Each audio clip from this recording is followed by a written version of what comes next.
Remittance ম্যাজিকে দাঁড়িয়ে রয়েছে দেশের অর্থনীতি। চলতি অর্থবছরের প্রথম 9 মাসে রেকর্ড $27.5 বিলিয়ন প্রবাসী আয় এসেছে বাংলাদেশে, যা আগের বছরের চেয়ে $5 বিলিয়ন বেশি। আমদানি সহ অর্থনীতির গতিশীলতা ফেরাতে বাড়তি প্রবাসী আয় কাজে লাগানোর পরামর্শ দিয়েছেন অর্থনীতিবিদরা। গত মাসে প্রবাসী আয়ের নতুন রেকর্ড হয়েছে। মার্চে দেশে 3.75 বিলিয়ন বা 375 কোটি মার্কিন ডলারের প্রবাসী আয় এসেছে, যা এ যাবৎকালের মধ্যে সর্বোচ্চ। এর আগে 2024 সালের জুলাই থেকে 11 এপ্রিল 2025 পর্যন্ত রেমিটেন্স এসেছিল $22.81 বিলিয়ন, আর 2025-এর জুলাই থেকে 11 এপ্রিল 2026 পর্যন্ত রেমিটেন্স এসেছে $27.43 বিলিয়ন, শতকরা যা 20.2% বেশি। নানান ধরনের প্রণোদনায় ব্যাংকিং চ্যানেলে প্রবাসী আয় বেড়েছে বলে জানিয়েছেন ব্যাংকাররা। এখনো পর্যন্ত সরকার ঘোষিত যে 2.5 মিলিয়ন ওয়ার্কার্স রেমিটেন্সের উপরে আছে, সেটা বহাল আছে। এটা আমাদের প্রবাসী ভাইদেরকে উৎসাহিত করে। আসলে সর্বপ্রথম যে জিনিসটা দরকার হচ্ছে, যারা রেমিটেন্স পাঠাচ্ছেন তাদের একটা কনফিডেন্স, যে রেমিটেন্সটা যেন টেকনোলজিক্যাল অ্যাডভান্সমেন্টের সাথে সাথে যেন ইনস্ট্যান্টলি তার বেনিফিশিয়ারি পেয়ে যায়।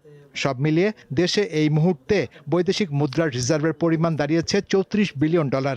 কয়েক মাসে বাংলাদেশ ব্যাংক কোনো অর্থ বাজার থেকে তুলে নেয়নি, যেটা স্বাভাবিকভাবে আমরা করে থাকি। যে যদি নেট ওপেন পজিশন 600 থেকে 700 হয়ে যায়, তখন বাংলাদেশ ব্যাংক বাজার থেকে ডলার ক্রয় করে। কিন্তু আমরা এই ক্ষেত্রে প্রায় 1 বিলিয়ন বা তারও বেশি হওয়ার পরেও বাংলাদেশ ব্যাংক কোনো অর্থ তুলে আনেনি। এটাকে অ্যাভেলেবল রেখেছে যাতে আমদানিটা স্মুথ থাকে। আমদানি সহ অর্থনৈতিক গতিশীলতা বাড়াতে রেমিটেন্সের অর্থ কাজে লাগানোর তাগিদ দিচ্ছেন অর্থনীতিবিদরা। বেড়েছে, আরও বাড়বে সামনে আমি মনে করি, এবং এটা আমার রিজার্ভের উপরে একটা ভালো ইম্প্যাক্ট ফেলতেছে। আমার আমদানি বাড়াতে হবে, আমদানি বাড়তে হবে। আমদানি কিন্তু চুপ হয়ে আছে, হ্যাঁ, অর্থাৎ এই টাকাটা খরচ করার পথ বের করতে হবে। কারণ আমদানি বাড়লেই আমার এখানে উৎপাদন বাড়বে, উৎপাদন বাড়লেই আমার রপ্তানি প্লাস আমার দেশের ভিতরের সাপ্লাই সক্ষমতা বাড়বে।